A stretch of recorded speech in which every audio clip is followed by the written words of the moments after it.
Gravando. Boa tarde, gente. Hoje nós vamos começar nossa reunião da endocrinologia do exercício. Temos um grande convidado, Paulo Lacativa. Paulo se disponibilizou hoje para falar com a gente sobre planejamento estratégico de carreira, que eu acredito que seja um assunto muito interessante, principalmente para os residentes e para a gente também, né? Que já tem aí um tempinho de carreira. Então, eu peço a você, Paulo, que se apresente melhor, tá? E conduza a reunião do jeito que você preferir. Obrigado, Andréia. Bom, então, eu sou Paulo Lacativa, eu sou endocrinologista, mestrado e doutorado pelo FRJ. Eu fui professor, tá, de medicina e concursado da UERJ durante uma década. Também nesse período eu dirigi um centro de pesquisa. Comecei a entrar nessa ramo de pesquisa. Eu fui para Harvard também, eu fiz parte aí do primeiro grupo de pesquisa em Harvard, que a gente queria melhorar a pesquisa no mundo. Enfim, posso contar um pouquinho dessa experiência se vocês quiserem. E hoje eu sou o diretor executivo, né, o CEO de uma empresa chamada Biozeus, que é uma empresa de pesquisa, tá? Que a gente desenvolve pesquisa. Inclusive, já fui na Unifesp para procurar pesquisas para a gente desenvolver. A gente vai na universidade, a gente pega o que o pessoal está fazendo aí de interessante para a gente pegar e tentar transformar isso num produto para a sociedade. Esse é o objeto da empresa. Eu faço todo o desenvolvimento, tanto para clínico quanto clínico, dessas medicações. E nesse meio do caminho também já tinha aberto outra empresa chamada Clinical Trials Designers, que eu fazia toda a parte aí de estatística, análise científica, tratamento de dados, etc. Tá? E além disso, já que vocês falam de esporte, eu também sou atleta, fui jogador da seleção brasileira de polo aquático durante muito tempo e hoje eu participo aí de um movimento master e jogo ainda na segunda divisão do polo aquático nacional. Inclusive, a gente foi campeão, para o desespero dos paulistas, a gente foi de campeão ano passado, então só está meio revoltado com a gente. Mas o que eu estava falando com a Andréia um dia, e eu falei que quando eu era professor lá da UERJ, eu dava algumas aulas diferentes, e uma das aulas que eu dava era sobre marketing, né? E ela achou interessante e pediu para eu trazer. Eu falei de planejamento da carreira porque é muito importante diferenciar essa questão de marketing, de publicidade, né? Quando a gente fala lá da universidade, né, do curso, o curso é de publicidade e marketing, né? Então são duas coisas separadas. E às vezes as pessoas têm uma dificuldade de entender isso porque a gente chama, por exemplo, de marqueteiro um cara que está fazendo uma autopromoção e muitas vezes sem conteúdo, né? Às vezes geralmente quando a gente fala marqueteiro de uma forma muito pejorativa. E aí dá uma impressão de pagando de forma diferente. E o que acontece é que eles são entidades diferentes. Porque quando a gente fala de marketing, a gente está falando de um planejamento, tá? É o planejamento que você vai fazer para uma empresa. Então, quando você vai começar a montar uma empresa, usualmente você contrata, inclusive, profissionais da área para fazer um plano para você, né? Para responder perguntas simples, como, por exemplo, qual local em que você vai abrir essa empresa, né? Quanto que você vai cobrar pelo serviço ou pelo produto que você vai fazer? Quem são os seus competidores? Qual o diferencial? Quanto que você tem que investir? Qual o seu horizonte de retorno desse investimento, né? Fazer uma análise SWOT da sua empresa. Quantas aqui sabem o que é uma análise SWOT? Levanta a mãozinha aí só para eu ver o nível de conhecimento de vocês. Você não vale, né? Então não vai. Então, assim, fazer uma análise. A análise SWOT, eu posso explicar mais detalhadamente, uma análise de viabilidade do seu projeto, tá?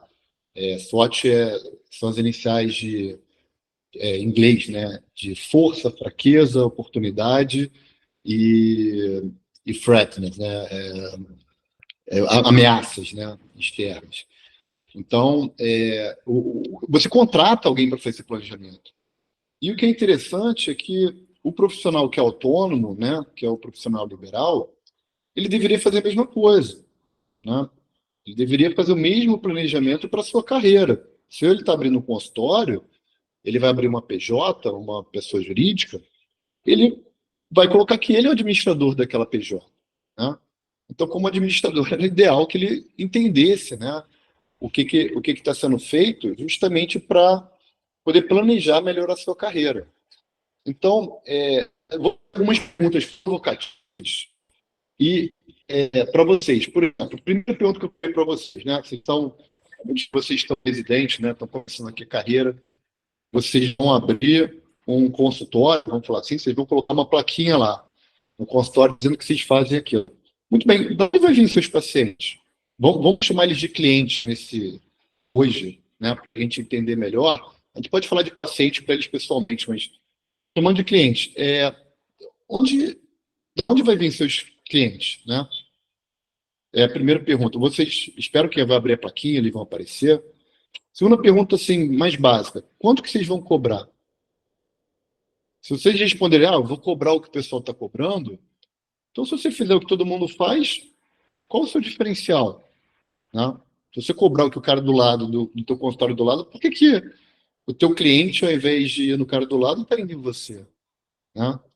E outra pergunta.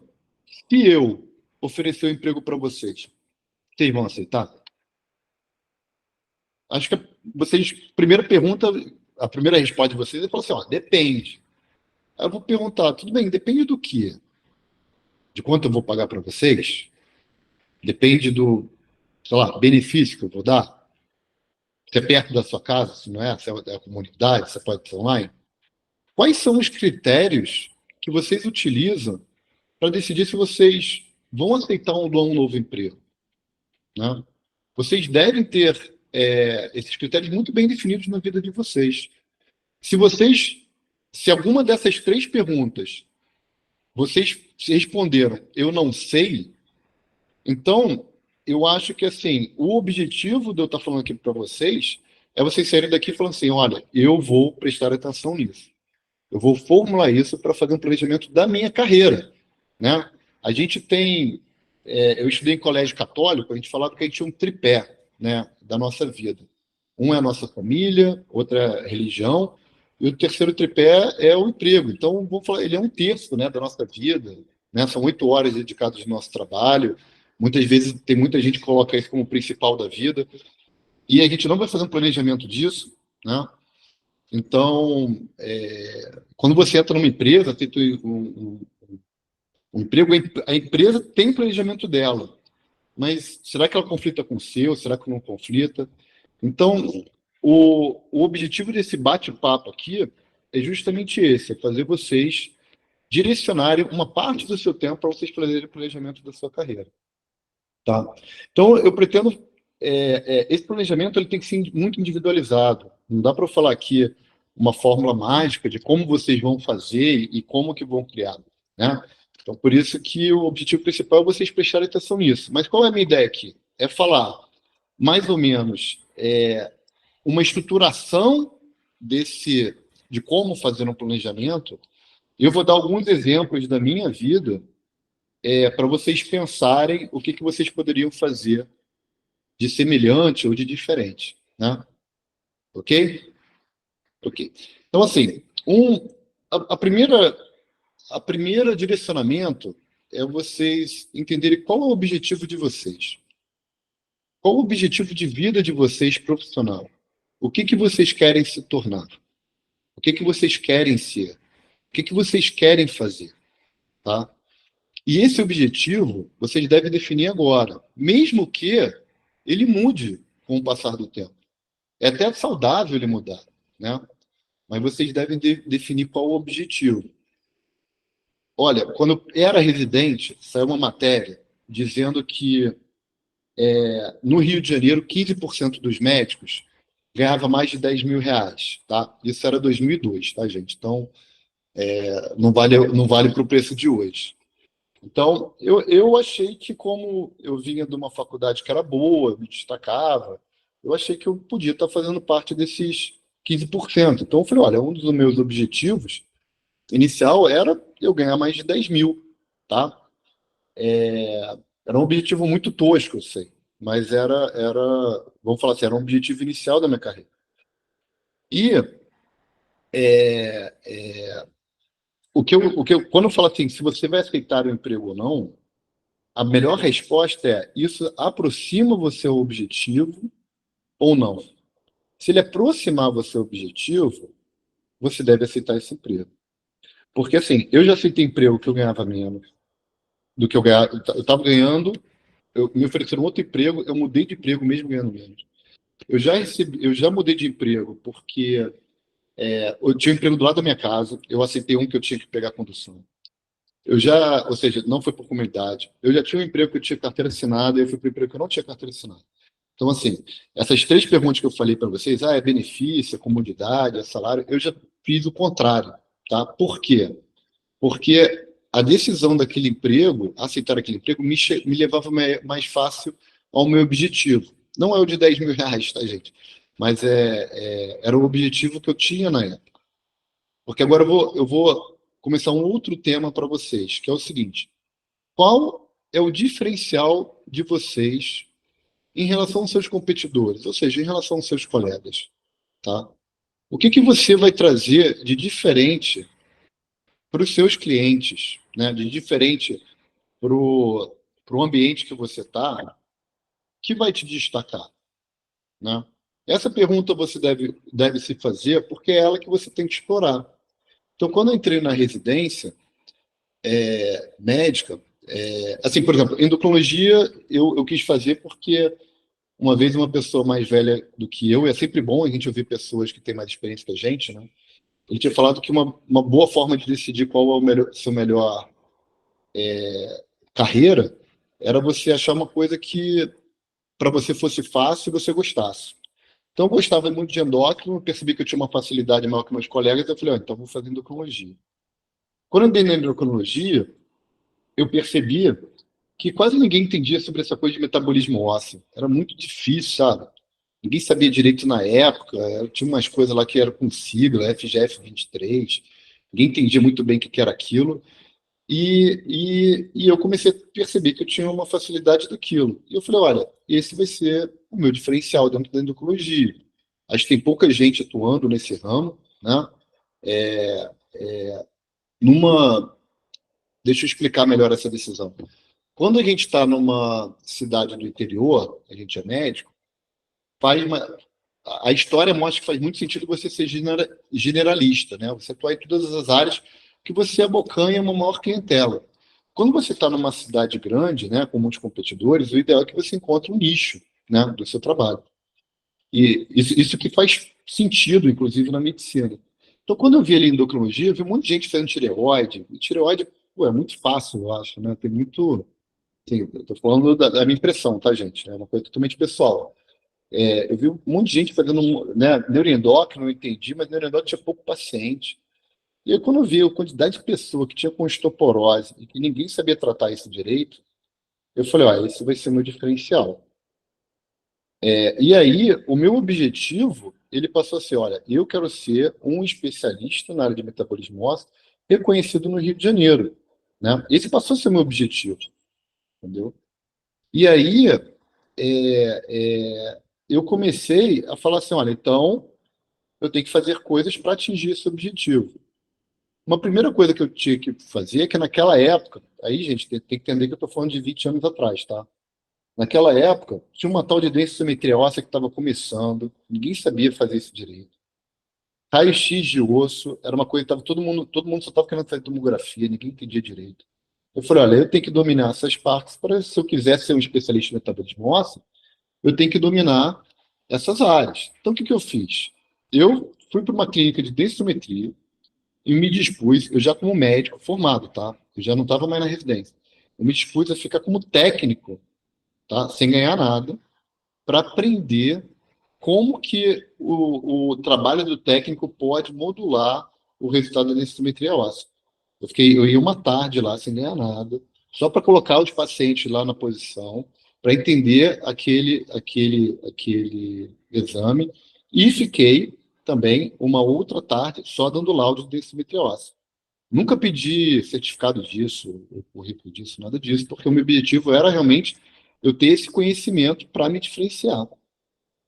E, como eu vi que ninguém mais estava fazendo raio-x, eu peguei uma pessoa muito velhinha, que era o melhor radiologista aqui do Rio de Janeiro, chamado Pimentel, ele já até faleceu, e eu cheguei para ele e falei, olha, eu quero ficar uma semana com você do teu lado, dando laudo só de... Ele só dava laudo de raio-x de osso, entendeu? E eu fiquei durante 6 meses do lado dele, sem ganhar nada, sem certificado, sem nada, para aprender a fazer o raio-x para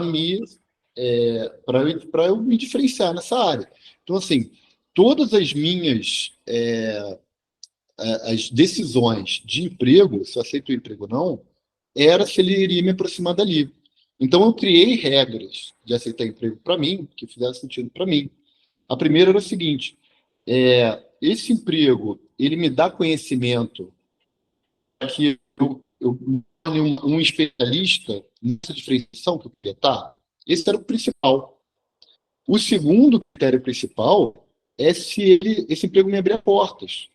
Porque aquele emprego podia me levar a conhecer pessoas, que me levava a conhecer pessoas, que me levava a conhecer pessoas, eventualmente que podia, né, abrir portas para mim, né, pessoas que faziam sentido na especialização que eu estava procurando, né. Então, só para vocês terem uma ideia, eu comecei a frequentar as reuniões da Sociedade Brasileira de Metabolismo Ósseo, a SOBEMON, fui presidente da SOBEMON, e numa das reuniões da SOBEMON é que me ofereceram emprego, porque alguém falou uma besteira lá, eu já tinha um conhecimento, né, que eu fui construindo, meio metido também, né, então, mesmo novinho, eu respondi lá achando que não concordava, que achava que, na verdade, a decisão melhor era outra, e aí, dali saiu uma pessoa e falou, eu quero trabalhar com você, quero que você me trabalhe, e me ofereceu um emprego que foi de pesquisa clínica na área de osteoporose. Então, por exemplo, os estudos que foram feitos com denosumab, que é uma medicação que todo mundo usa hoje em dia, os primeiros pacientes tratados no Brasil foram tratados por mim, né? Graças a essa forma de criar a carreira, né? Então, enfim, essa questão de você ter um objetivo e ter um diferencial é importante porque eles vão guiar suas decisões sobre qual emprego que você vai aceitar, né? Eu fiz as 3 perguntas, estou respondendo para vocês as perguntas de trás para frente, né? Aí, então são duas coisas que é legal você diferenciar. E entendo, olha só, o objetivo quando era residente, lá na residência, falando, poxa, eu queria fazer parte do grupo que ganhava mais de 10 mil reais. Aí, lá no meio da residência, eu falei, poxa, eu queria ser um grande especialista na área de metabolismo ósseo. E, e logo depois abri um concurso para professor, eu me transformei em professor, e aí eu abri um ambulatório de metabolismo ósseo que não existia na minha faculdade, na UERJ, né? Eu que fui o criador do metabolismo ósseo, hoje em dia anda, tá andando sozinho aí, com o pessoal de lá, que veio depois de mim, que eu formei, então, uma coisa que me alegra muito.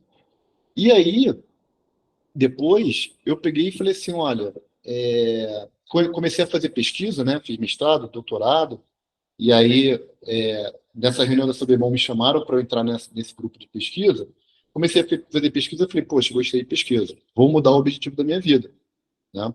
Agora eu quero ser um grande pesquisador que entenda tudo sobre pesquisa. Porque eu via que na pesquisa as pessoas eram muito segmentadas, né? Cada um sabia ali de uma coisa né? Eu sei fazer aqui uma parte de regulatório, eu sei fazer uma parte aqui de investigador, eu sei fazer aqui uma parte de patente, eu sei fazer uma parte de captação.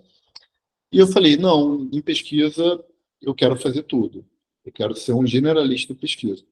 Então, eu abri uma empresa, né, para fazer isso, de pesquisa clínica, e eu comecei a estudar, tanto é que essa história de Harvard foi isso, né? Harvard abriu um concurso para escolher 5 pesquisadores no mundo que fossem para lá discutir como melhorar a pesquisa clínica no mundo. E aí foram mais de 400 propostas enviadas, e aí eu fui eu não sei se teve mais gente do Brasil, mas acabou que eu fui um dos 5, né, que foram selecionados para fazer parte desse grupo. E tudo isso por causa da carreira que eu estava construindo, né, das minhas capacitações e tal. E hoje em dia, por exemplo, quem trabalha em pesquisa, não sei qual de vocês trabalha em pesquisa, vocês, para fazer uma pesquisa para publicar, vocês têm que colocar no clinicaltrials.gov, né, outra plataforma. Essa é uma ideia minha que eu dei para a gente melhorar a pesquisa no mundo, que foi que o nosso grupo de Harvard fez para a gente conseguir melhorar a pesquisa, né? A ideia era essa, melhorar a forma de fazer pesquisa clínica no mundo.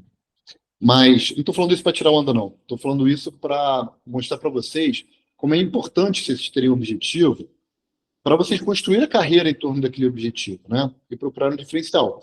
Então, hoje, eu trabalhava como consultor, então uma das empresas me contratou como consultor e ela me fez a proposta para eu começar a gerenciar ela, e hoje eu sou CEO da empresa, que é uma empresa que trabalha com pré-clínico. Então, hoje em dia eu sei pré-clínico, clínico, patente, eu que faço todas as patentes aqui, regulatório, né, tudo que você possa imaginar, FDA, já falei, EMI, né, de conseguir grant de tudo quanto é jeito, orphan drug. Então, assim, comecei a ir nessa questão de carreira, porque eu falei, não, eu tenho que saber de tudo para eu conseguir dominar essa área de pesquisa, tá?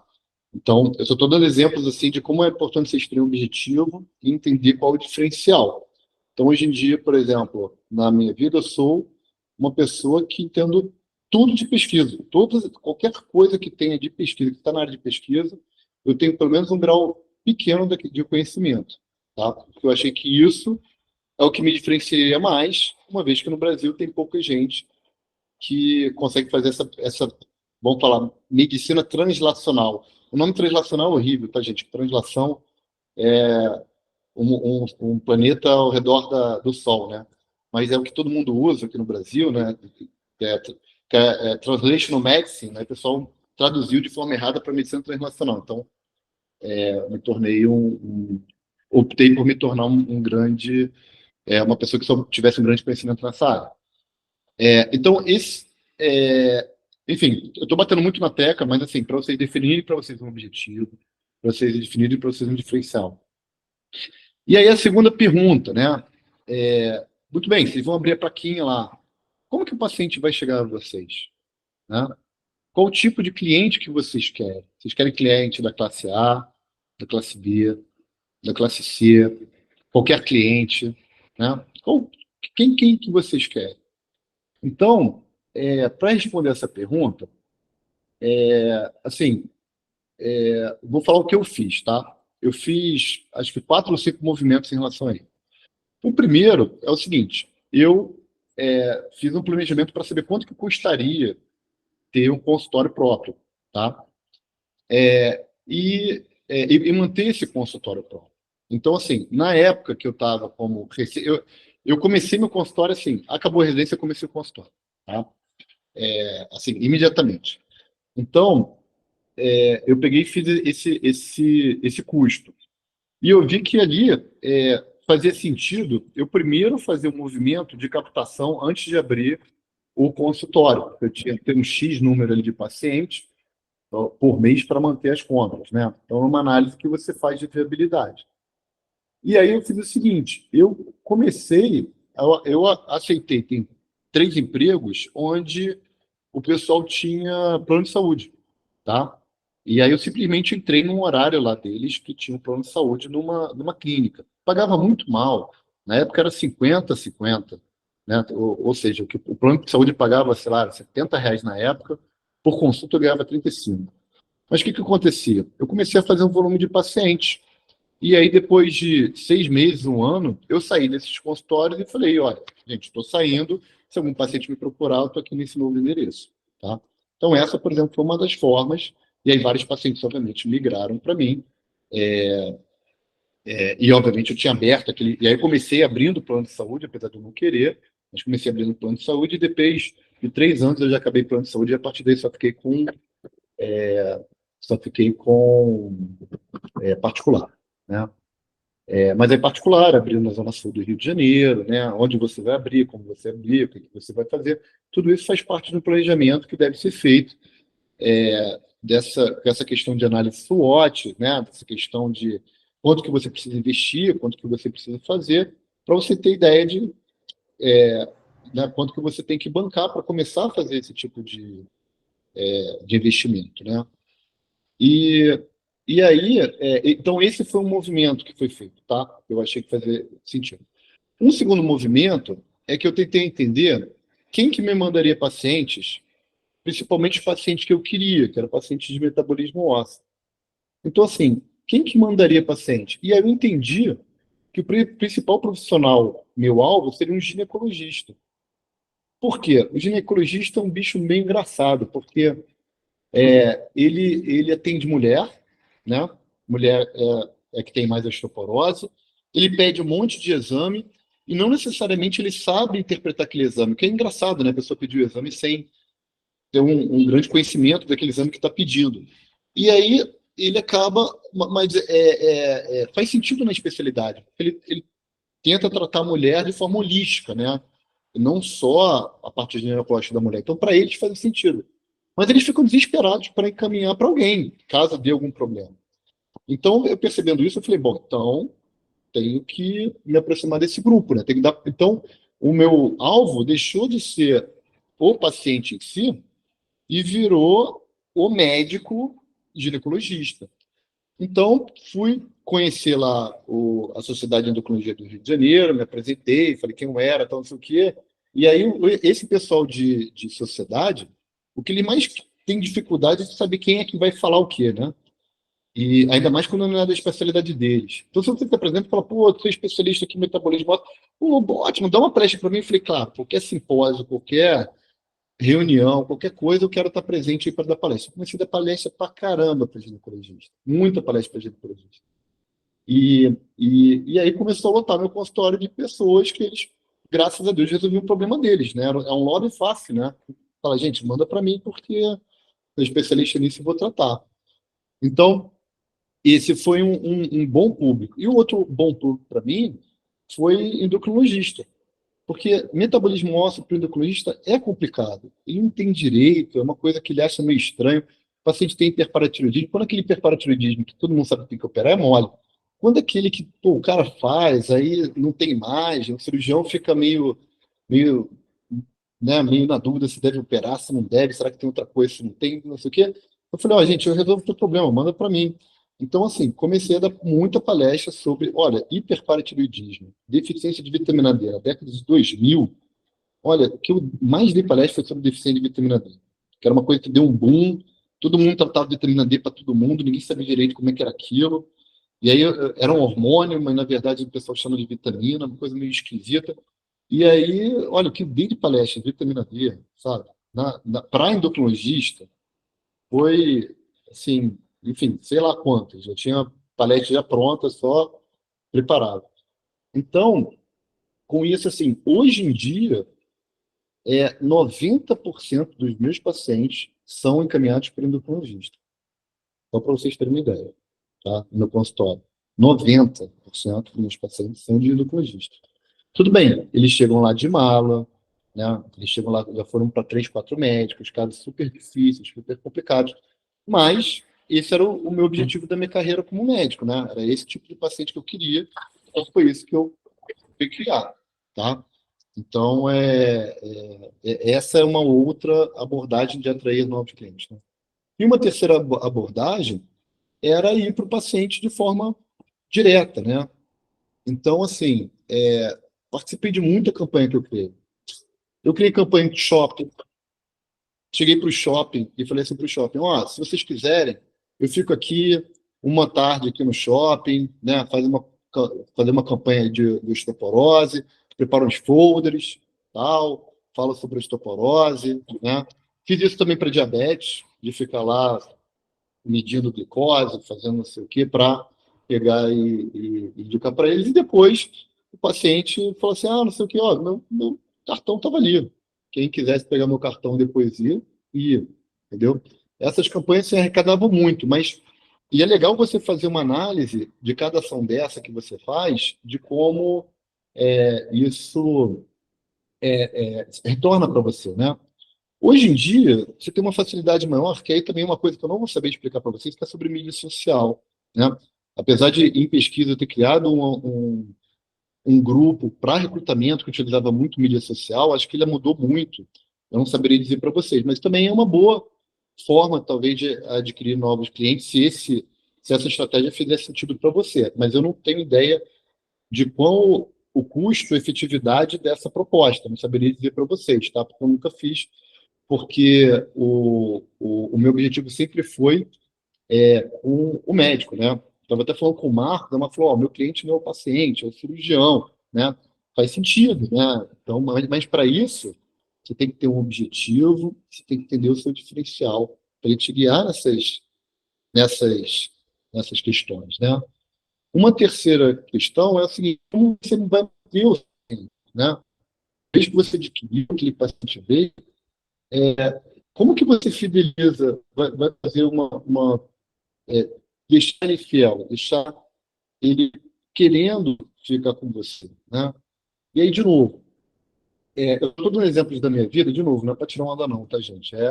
Eu quero mostrar para vocês como que eu pensei, como que eu organizei, como que foi feito, para vocês entenderem e criarem a de vocês, tá? Porque isso é muito individualizado.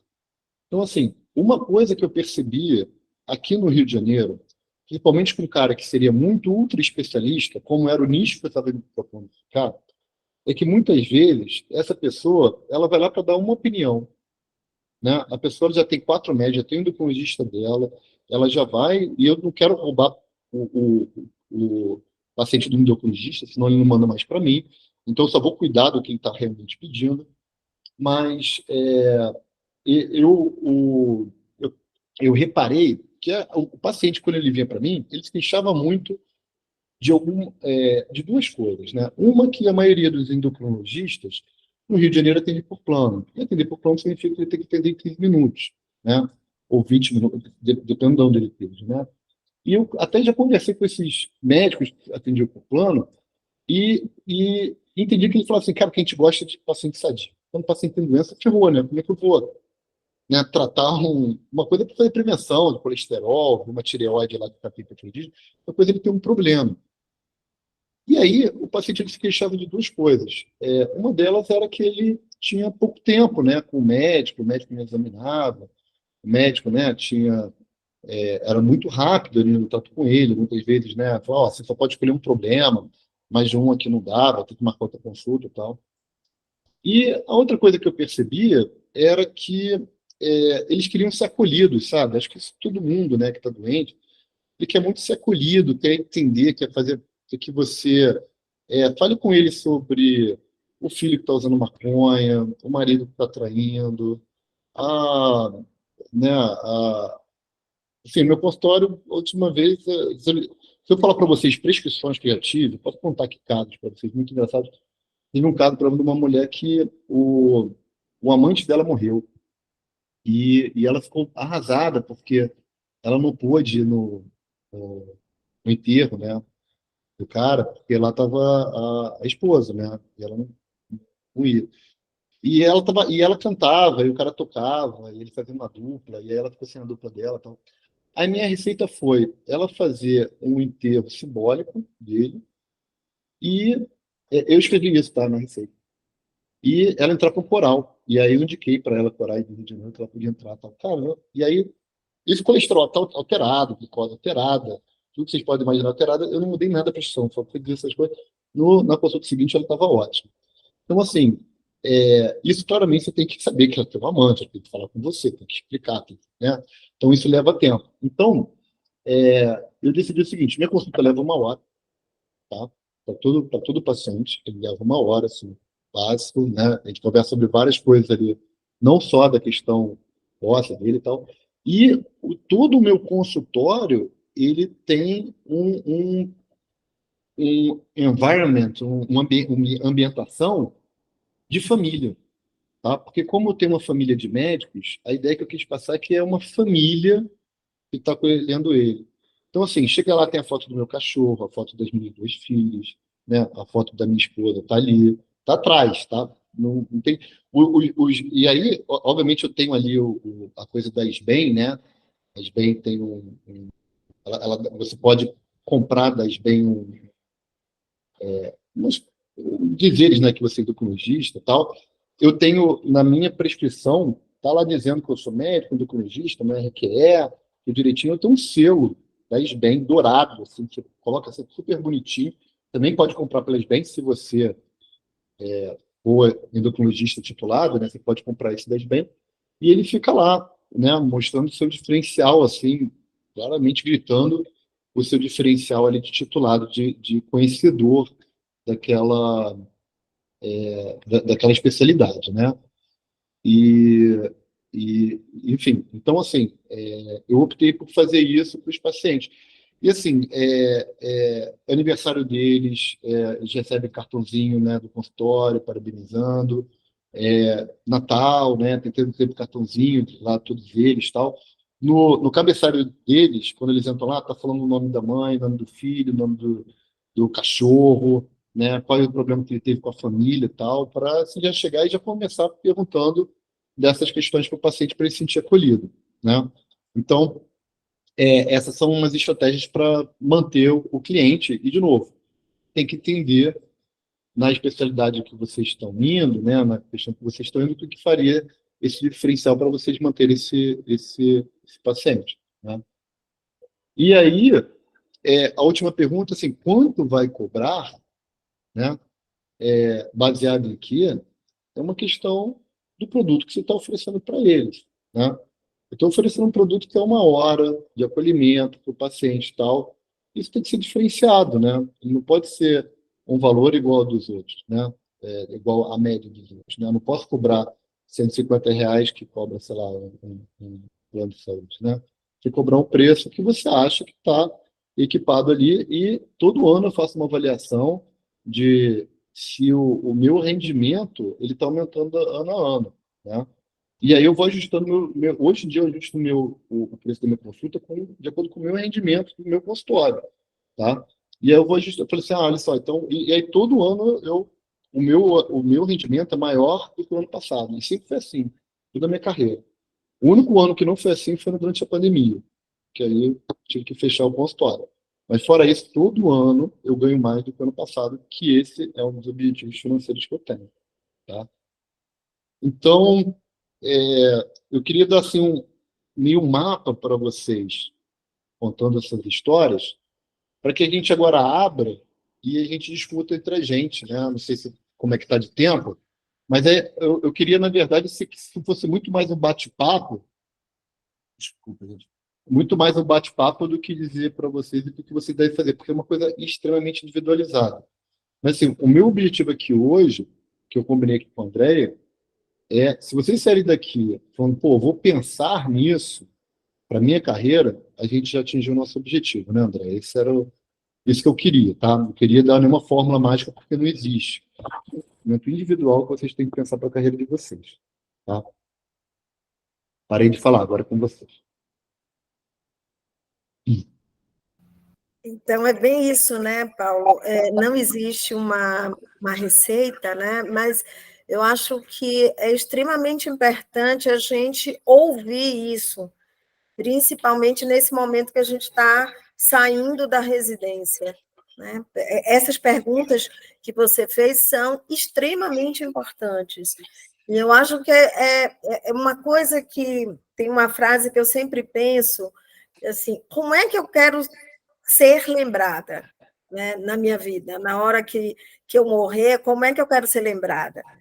Né? E eu acho que isso é que tem que permear a sua vida, e no fim a gente consegue os objetivos, na verdade, tendo isso em mente, né? Qual é a grande missão que eu tenho na vida sendo médica, né? Então, isso eu acho que é bem importante. Eu vou passar para Marcos, ele abriu aí a mão, levantou a mão. Legal. Paulo, parabéns aí pela apresentação. E eu tenho uma dúvida em relação à questão, como é que você enxerga, Paulo, no online? Como é que essa colocação no mercado, como é que você enxerga esse se colocar nessa nova forma, né, de abordagem? Você falou sobre a questão de ter um consultório, abrir um espaço e dar essa experiência para o paciente. Como é que você vê essa mudança hoje no online? Como é que você está vendo? Tá falando em termos de consultório, tá, né, de Sim. pesquisa. Tá. Então, o online, para mim, é, é a possibilidade de você expandir a sua clientela, tá? Desculpa estar falando assim de forma seca, clientela, aquisição de novos pacientes, mas é que eu queria realmente dar uma ideia de vocês de negócio, tá? Para distanciar disso. Então, assim, para mim é uma possibilidade de expandir, tá? Por quê? Porque, assim, a gente tem uma limitação. A gente o exercício, o exame físico, é super necessário para várias coisas. Vocês estão na área, então, de exercício, assim, você conseguir diferenciar se a dor é muscular, se é articular, se é neurológica. Eu não sei fazer isso de outra forma sem ser fazendo o exame físico, sabe? O exame de imagem não serve. Então, o exame físico ele é fundamental. Mas isso é uma possibilidade que você tem de expandir a sua clientela. Por quê? Assim, o meu paciente que está em Portugal, eu posso atender ele, né? Eu já conhecendo ele, eu posso atender ele.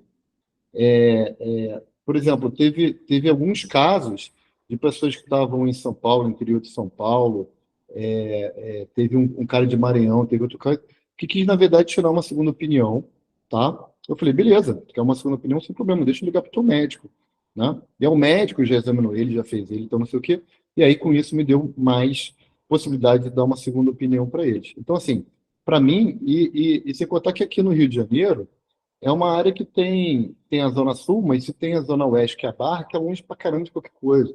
Então, tem muito paciente na Barra que tem você e muitas vezes não consegue. Então, fala assim: olha, tudo bem, uma consulta presencial, a primeira, né, para avaliar tal, e eventualmente, por exemplo, a osteoporose é uma coisa que o exame físico ele tem ali alguns objetivos muito claros, né, do exame físico, tá? E aí você pode muito bem fazer exame físico uma vez por ano. Então, assim, isso para mim foi uma forma de expandir a clientela, né? Desde que você, obviamente, saiba as suas limitações. Você não vai conseguir fazer um diagnóstico novo sem examinar pessoas, se é possível, coisas assim. Mas ele expande. E o meu preço do meu online é o mesmo preço do consultório presencial. Por quê? Porque é a minha hora, sabe? Se alguém fala assim, Paulo, você trabalha de consultor para mim, eu estou querendo fazer uma pesquisa. Até hoje, eu trabalho de consultor, tá? Eu faço trabalho para Nestlé, faço não sei o que. Então, cara, a minha hora, é o mesmo preço da hora do consultório, é o mesmo preço da hora eu dedicado online, é o mesmo preço da hora eu fazendo um trabalho estatístico, entendeu? Ou qualquer outro, ou planejamento, qualquer coisa. Eu começo lá, vou fazer aqui, o pessoal pediu para agora, por exemplo, o pessoal aqui da CEPEM, é uma clínica aqui de mulheres aqui no Rio de Janeiro, está fazendo uma pesquisa, e aí pediu para eu fazer planejamento, já fiz, eles já estão na análise de resultado, me mandaram na estatística. Beleza, eu ligo meu celular, começo a contar minha hora e tal. Ele sabe, eu dei um teto de horas, né? Assim que eu faço consultoria, né? Eu falo, ó, não vou passar de tantas horas, tá? Mas aí eu vou lá consumindo a hora, e falo para ele, ó, deu tanto de hora com hora consumida. Tá no meu consultório, se é online, se atendendo, a minha hora é a mesma para todo mundo. Entendeu? E também evita que a pessoa queira só fazer online, ao invés de ir no seu consultório. Entendeu? Porque o preço é o mesmo. Talvez seja melhor ele ir para ser atendido de uma forma mais holística, né? Mas a hora do seu consultório é a mesma do online, mesmo você tendo mais gastos no consultório? Tipo, com aluguel, com luz, com impressão? Não, sim, porque eu vou estar no consultório fazendo, né? A hora que eu estou fazendo online é a hora. Ele entra na agenda da minha secretária da mesma forma que eu estou no paciente particular, paciente presencial. Entendeu? Legal, legal.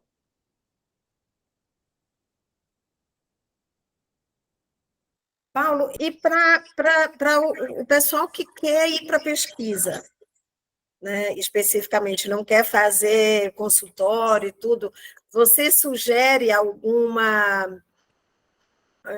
caminho, alguma estratégia? Porque, infelizmente, às vezes tem a questão de ir para a pesquisa e não conseguir ter um bom rendimento para a própria vida, né? Então, a minha pergunta é nesse sentido. Você sugere alguma maneira de, depois do doutorado, do mestrado, eu não quero continuar no hospital, eu quero entrar numa empresa. Como é que essa pessoa entra nessa empresa? Como é que isso é possível ser feito? Você está falando de pesquisa acadêmica? A pesquisa Ou, acadêmica. ou pesquisa aplicada? As duas coisas. Duas coisas? Aí, o que é que você sugeriria? Então, olha, a pesquisa acadêmica, você vai ter que ir para um, você vai ter que seguir o roteiro já bem batido, né? Virar professor, né? Fazer mestrado, doutorado, seguir uma carreira de docente e utilizar seu trabalho de docente para fazer pesquisa, né? Esse é o caminho clássico. E não tem você como muito fugir, porque quem entende que deve financiar a pesquisa acadêmica é o governo. Então, não tem mais ninguém que faça sentido. Você não tem como convencer um grupo de investidores a investir em você se você está fazendo uma coisa que o resultado final vai ser produção de recurso humano, né, que é trabalho do governo, e produção de conhecimento científico, né? Isso não é tangível do ponto de vista econômico, né? Então, você tem que seguir a carreira acadêmica e tentar virar um pesquisador, né, nível 1, CNPq, para conseguir mais bolsa, conseguir mais isso, etc, etc. Né? Vale a pena se meter o máximo possível em organizações, entender como é que uma FAPESP funciona. Vocês, a FAPESP, vocês são milionários. A FAPESP de vocês é ótimo. Então, assim, entender como consegue esse recurso e se especializar em obter esses recursos, né?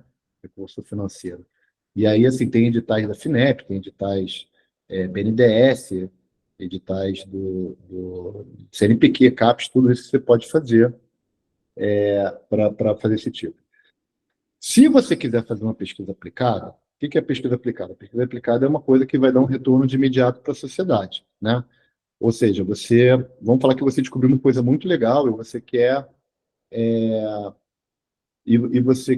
desenvolver essa coisa, tá? Vamos falar um dispositivo, área de vocês, tá? De exercício físico, vamos falar que vocês criaram algum dispositivo que ajude a pessoa a se recuperar melhor. Sei lá, um plástico desse você coloca aí na perna de uma pessoa, tal. E aí você quer. Aí você consegue abrir uma empresa, tá? Fazer o que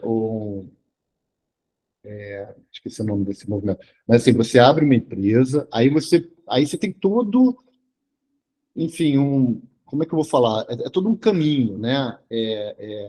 Quem quiser olhar essa área, olha como é que foi a história da Órgano. A Órgano foi a empresa, uma biotech americana, que ela fez esse modelo e é um modelo copiado até hoje, né? Ela não conseguiu pedir um dinheiro todo do que ela precisava de chegar até o produto final, né? Ela fatiou aos bois e foi pedindo e divulgando, e pedindo, divulgando. Ela foi, enfim, foi um professor universitário que vendeu a empresa por milhões de dólares, essa empresa. Então, quem quiser, olha a história da Organ para entender, né? Primeiro pega financiamento de angel, aí pode ir para financiamento de venture capital, etc.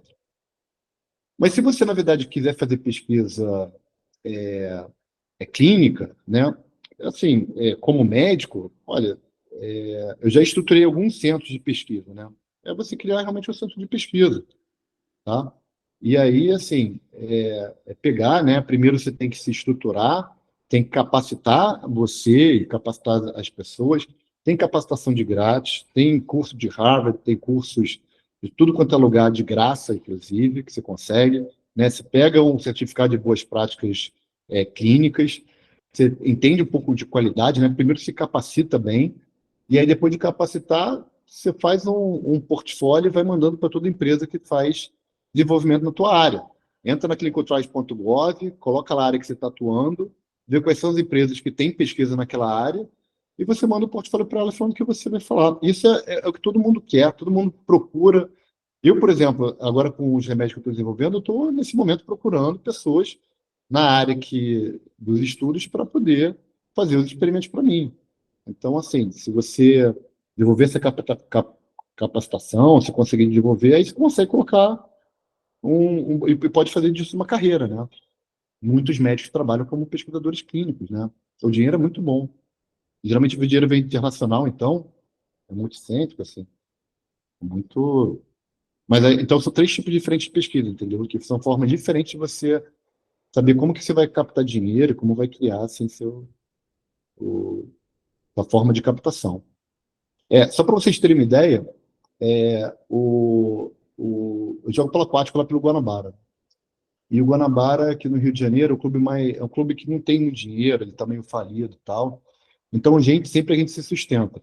Todo ano, eu pego e monto um projeto, monto uma proposta, vejo lá quanto é que vai custar, preço de passagem, hotel, inscrição, para não sei o quê, e eu mando para a empresa para conseguir patrocínio. Cara, sempre consigo patrocínio do pessoal. Chego por exemplo, já que está na área de vocês, né, poder falar, o Vigicom aqui, esteroides, colocou a mão, vou falar para ele, mas só para vocês terem uma ideia. Eu conheço o pessoal da seleção brasileira, né, atualmente, tá? Cara, eles não tem quase ninguém que ajuda eles, entendeu? Quase ninguém, assim, de profissional, nutricionista, profissional de esporte, sabe? E tá falando de seleção brasileira. Eu já falei para eles, olha, chega para um recém-formado e fala para ele, gente, eu vou dar um diploma de vocês trabalharem na seleção brasileira de polo aquático. Eu não tenho dinheiro para pagar vocês, né? O esporte não tem dinheiro. Acho que alguém ia querer e se interessar para isso, ia ter esse diploma, entendeu? E podia abrir portas para ele, né? Ia trabalhar com o polo aquático, de repente ele ia transformar o polo aquático em seu diferencial, por exemplo, entendeu? Enfim, então assim, você consegue fazer muita coisa sem dinheiro inicialmente, né? Desde que você entenda essa forma de parceria de ganha-ganha, né? Tem que se propor ganha-ganha. Mas vamos lá, acho que o Cleiton quer falar.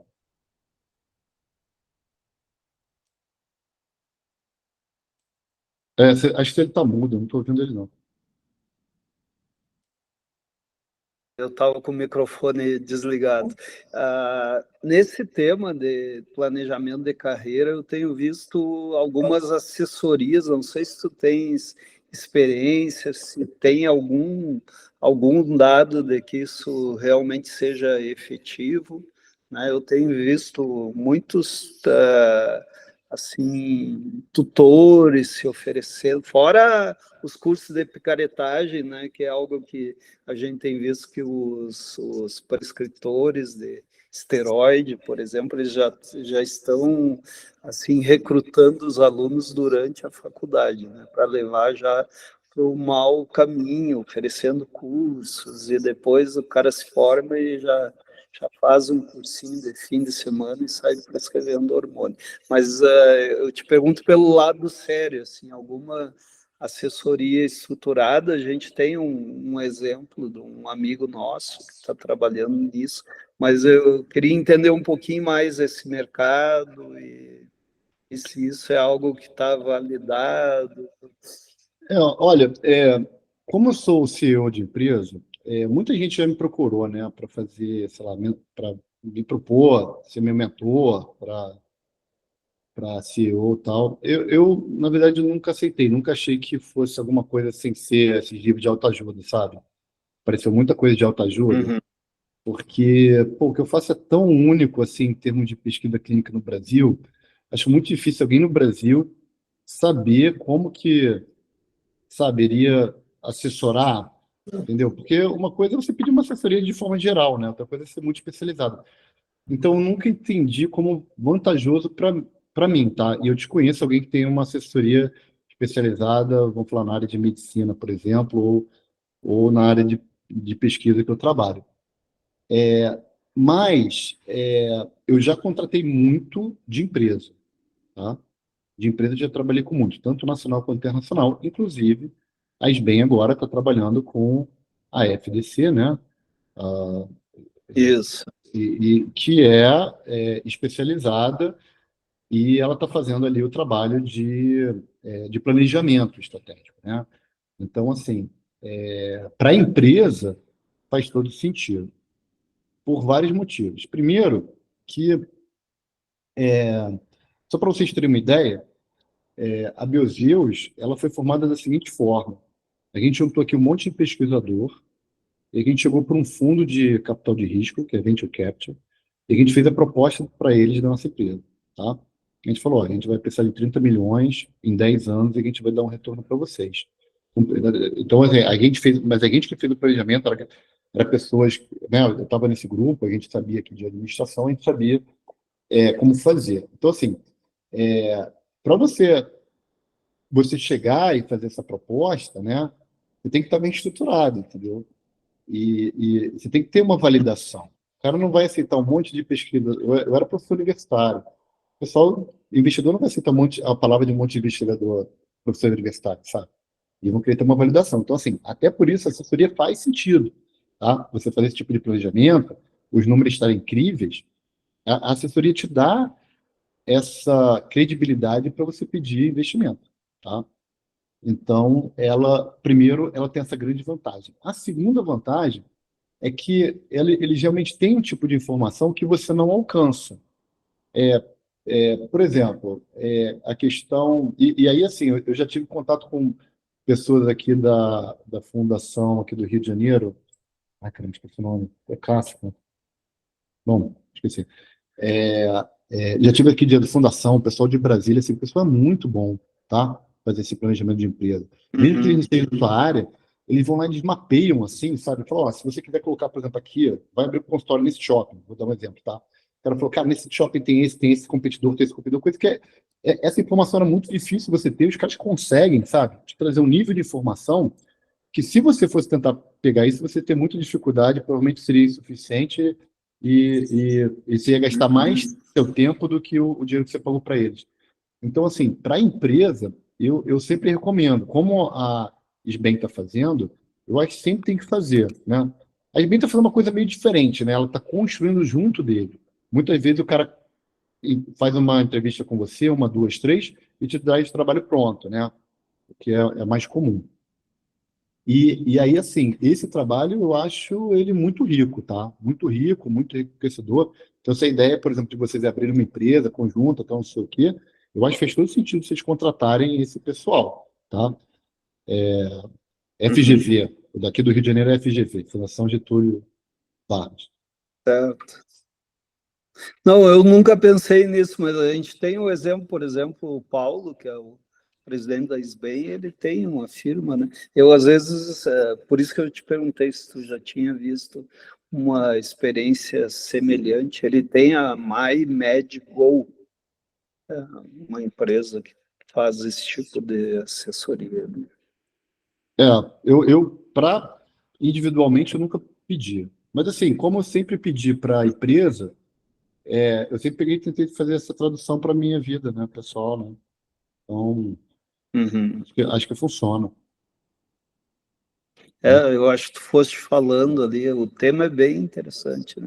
Eu me identifiquei também em algumas partes, assim, essa questão do nicho, do consultório mais diferenciado, né? De tu fornecer uma experiência de acolhimento, né? Semana passada começaram a me chamar por causa de uma mamografia de uma paciente que tinha dado altamente suspeita, inclusive confirmou um carcinoma. Eu não tinha atendido a paciente, né? E aí fiquei procurando em tudo que era arquivo, e disse, pô, será que eu atendi em São Paulo, no Einstein, em Caxias, no Unifesp? Não, aí eu fui ver pelo sobrenome, eu descobri que eu tinha atendido o filho dela, e aí ela tinha comentado da minha consulta para o filho, perguntou se eu poderia pedir alguns exames para ela, que ela não estava em dia com a parte ginecológica, e aí eu pedi minha mamografia e tudo, exames gerais, e aí veio alterado. Eu não sabia nem quem era, né? Mas essa experiência do envolvimento até da família, né? Normalmente tu atende um paciente e vem 2, 3 depois com esse modelo, né? Eu tenho na minha cabeça uma lição até, eu acho que sempre que alguém me procura, eu tento fazer algum tipo de diferença na vida dela. Então, pode ser o que for, não necessariamente médico, né? Mas é algo, não necessariamente na medicina, mas é algo que funciona, assim, né? Se tu tiver essa visão de realmente tentar fazer a diferença. Às vezes o assunto mais aleatório que tem. Então, eu acho que para quem está construindo carreira, construindo um conceito, é algo interessante. Eu adoro fazer Essa prescrição visão não mais farmacológica. política. Oi? Adoro prescrição não farmacológica. Escrever coisa no receituário que não tem nada a ver com remédio. Mas eu E a escrevo Paula, mesmo. Isso, Eu falo que eu e a Paula, tenho que entender como se fosse prescrição médica. e muitas vezes a gente fala alguma coisa e que tem uma força muito grande para o paciente, né? Depois de muito tempo, ele fala para a gente, olha, aquilo que você me falou há não sei quantos anos atrás mudou totalmente a minha maneira. E você fica assim, gente, que poder a gente tem e muitas vezes a gente não usa ou usa da maneira errada, né? O Mauro está querendo falar aí.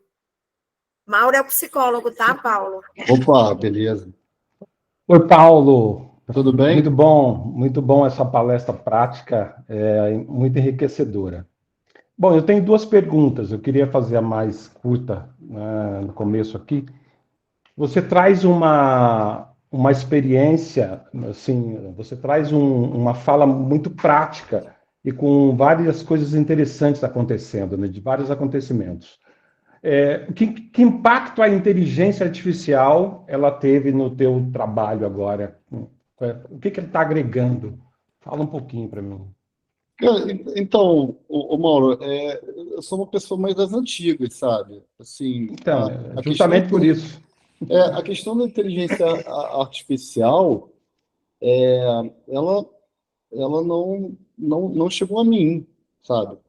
Uhum, Eu entendo assim algumas questões, como por exemplo a questão dela ser muito útil na parte de imagem, sabe? E principalmente a aplicação delas ser mais valiosa até que o próprio radiologista.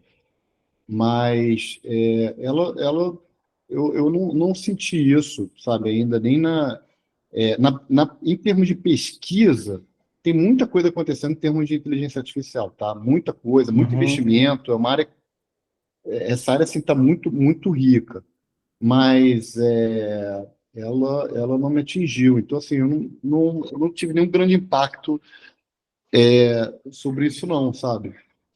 Eu uhum. não saberia te dizer. Tá. E a segunda? A segunda é assim, você tinha falado da seleção brasileira, por exemplo, que eles não têm uma ajuda transdisciplinar, né, em algumas áreas.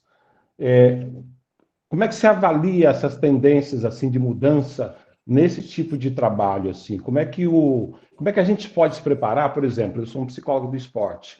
Eu preciso conhecer você para você indicar alguém. Como é que se entra nesse espaço, né? Se eles não têm alguém para ajudar e eles não sabem também como ter alguém para trazer. Você está dizendo, olha, chama alguém, chama uma pessoa mais nova, uma pessoa que está vindo aí da residência para ajudar vocês. Como é que se abre um espaço desse?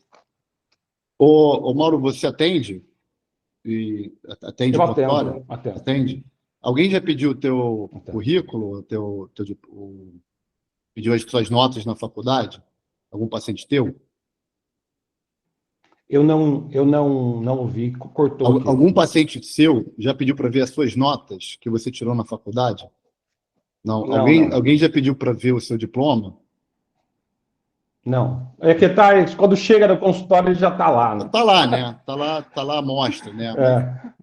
Mas se tivesse um quadro, provavelmente também ia passar batido, né? Então, como é que eles chegaram em você? Por indicação. Exato. Tá. Mas nesse nicho, que é um nicho mais fechado,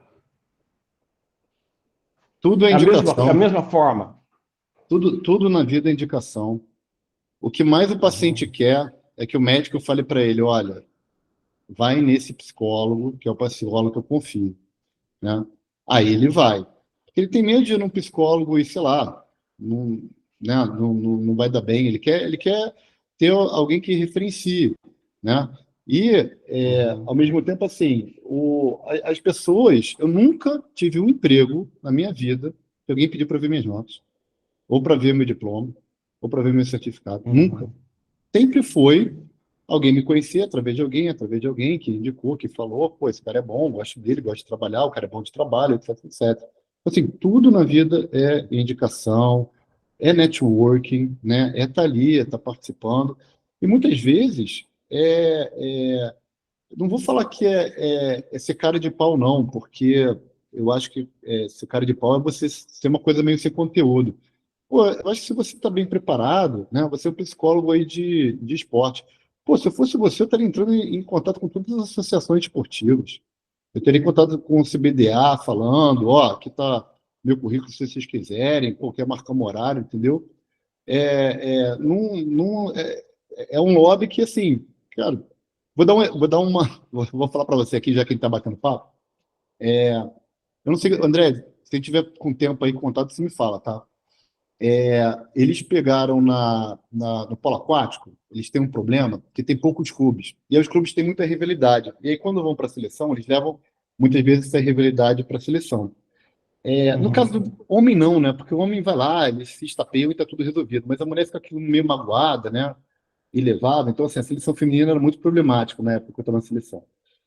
E aí o psicólogo, ele resolveu fazer... Eles contrataram um psicólogo, e o psicólogo resolveu, então, fazer aquela...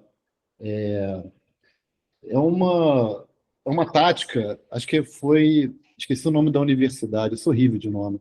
Mas era uma universidade dos Estados Unidos, tinha uma história que o pessoal tinha ido para a guerra, e aí morreu, e aí quando voltou, no enterro de um deles, eles leram uma carta que um professor tinha falado para cada um escrever uma coisa boa do colega do lado, né? Você deve conhecer isso, que você é da área. E aí ele resolveu fazer isso, né? Ó, cada um escreve uma coisa legal da coleguinha, tal, do lado, e aí vai ler. Aí na hora que leu era só piranha para baixo, né? FDP, esse tipo de coisa. Então não deu muito certo, não. Mas o que eu quero dizer é o seguinte, você vê como se tem assim, psicólogo para esporte, cara, é fundamental. Assim, o cara tá lá na final, entendeu? Para falar para o pessoal, na final, para atender. Pô, você tá bem, você tá mal, faz toda... Entendeu? Você acreditar que você vai fazer o gol faz toda a diferença na hora que você está chutando. Então, assim, é fundamental. Mas, assim, o cara que está lá no polo aquático, ele está tendo que arrumar treino, sabe? O dirigente está indo para passear, ele não sabe muito, é um cara que estava lá, está sempre no esporte, não está acostumado. Você vai trazer uma proposta nova, o cara não vai entender. Eu, se fosse você, eu faria uma proposta, sabe? Pegava assim, PDF, a gente faz assim, uma proposta mais ou menos de 10 páginas, entendeu? Dizendo assim, introdução, né? O que você é, qual o seu diferencial, o que você se propõe a fazer, né? Uma análise SWOT no final e quanto que custa, entendeu? Análise de viabilidade financeira. A gente faz isso e entrega. É esse o projeto que eu sempre faço, entrego para todo mundo, assim. Cara, eu faria um único e, no seu caso, eu iria em todas as sociedades, Confederação Brasileira de Esportes Aquáticos, todo mundo e colocaria. Não é possível. Aí em São Paulo, então, entendeu? A maioria das seleções ficam em São Paulo, treino em São Paulo. Eu faria isso com certeza. Você está se propondo... Então, se o seu objetivo é assim, cara, eu quero ser um psicólogo do esporte, e aí eu quero... Aí, de repente até vale. Pô, você quer que vôlei?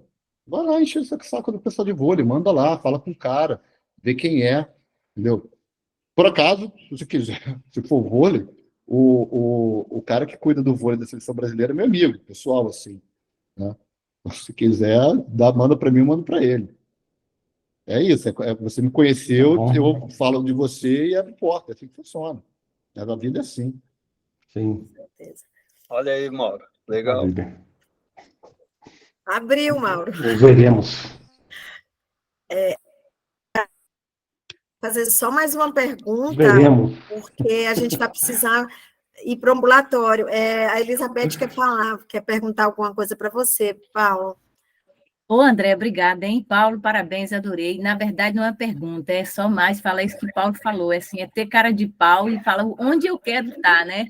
Eu, quando eu entrei na Unifesp, eu era peixe fora d'água, porque eu vim de outra instituição. E o que eu fiz de ambulatório, Mauro, assim, fiquei 2 anos sem ganhar nada, é o que Paulo falou, né? Às vezes você tem que ceder o seu tempo, que é a coisa mais preciosa que a gente tem, o nosso tempo, o nosso conhecimento, para lá no futuro você ter alguma coisa. E ele falou isso, lá em Macarani, eu ia nas escolas falar sobre endocrinologia, né, sobre a importância da alimentação saudável. No meu horário esse, sem ganhar nada, mas em contrapartida, na cidade, todo mundo, doutora Beth. Então, assim, você dá com a mão, às vezes recebe o dobro com a outra. E é isso mesmo, não é cara de Paulo, não, viu Paulo? É o que você falou mesmo, é mostrar o seu potencial. Achei fantástico isso, essa conversa de hoje, viu? Ai, que bom. Paulo, obrigada de novo. Eu fico te agradecendo o tempo inteiro, né? Agradecer porque você aceitou, agradecer por estar aqui, sabe? Foi muito bom ter te conhecido lá e foi ótimo tudo que você falou aqui para a gente, tá? Então, fique à vontade para você voltar um outro dia, assistir, participar, tá? Não, tá ótimo. Você tem uma outra casa aqui em São Paulo, né? Então, você fez o network agora aqui de Sampa, tá bom? Quando você vier aqui, avise. Então, seja bem-vindo, é isso que eu quero dizer. Tá ótimo. Obrigado, gente. Obrigado Muito mesmo. bom, obrigado, Paulo. André, eu estou indo Muito aí. bom.